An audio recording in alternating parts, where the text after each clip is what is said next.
بسم الله الرحمن الرحيم. يا أيها المزمل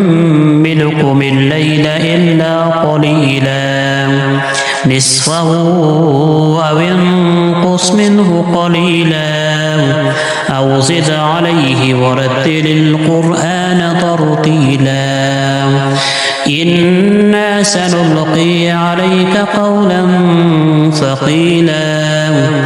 إن ناشئة الليل هي أشد وطئا وأقوم قيلا إن لك في النهار سبحا طويلا واذكر اسم ربك وتبتل إليه تبتيلا رب المشرق والمغرب لا إله إلا هو فاتخذه وكيلا واصبر على ما يقولون واهجرهم هجرا جميلا وذرني والمكذبين أولي النعمة ومهلهم قليلا إن لدينا أنكالا وجحيما وطعاما ذا غصة وعذابا أليما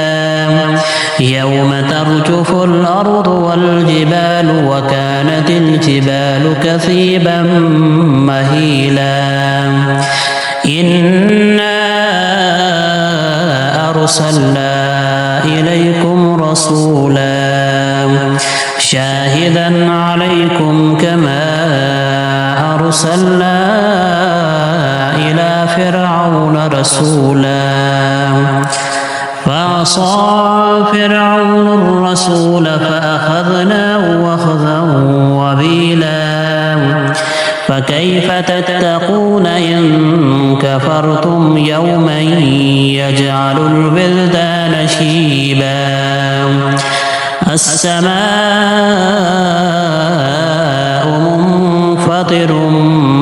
به كان وعده مفعولا إن هذه تذكرة فمن شاء اتخذ إلى ربه سبيلا إن ربك يعلم أنك تقوم أدنى من ثلثي الليل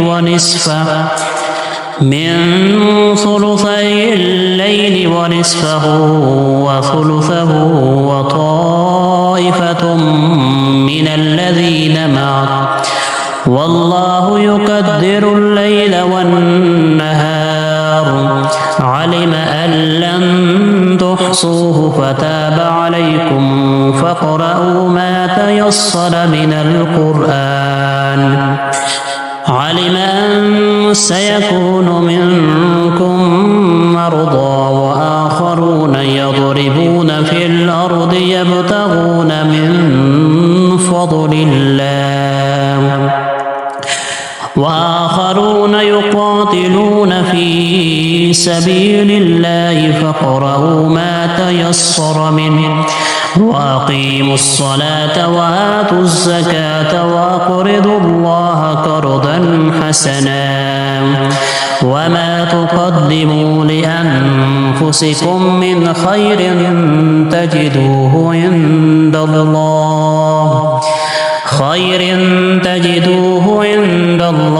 هو خيرا وأعظم أجرا واستغفروا الله إن